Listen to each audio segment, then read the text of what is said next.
Higit 100 barangay mula sa 12 mga bayan at 2 lungsod. Ganito na karami ang bilang ng apektadong komunidad simula nang maramdaman ang epekto ng habagat na sinabayan pa ng mga nagdaang bagyo.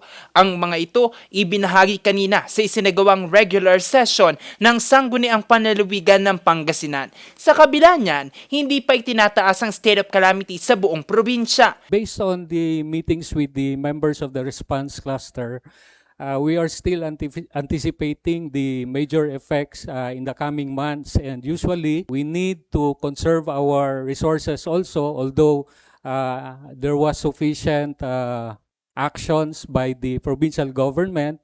And based on history, Mr. Chair, pagdating po, if you remember last year, yung Typhoon Uwan po natin, nangyari po ito, November na po. So, yun po yung ating pinaghahandaan din.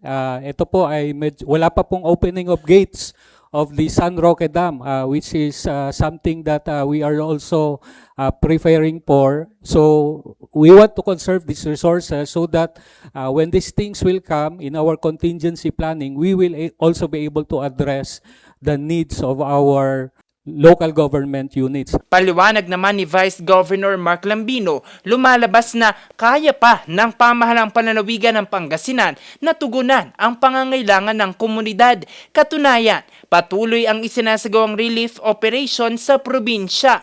3,000 pamilya nga mula sa bayan ng Binmalay ang nakatanggap ng food pack.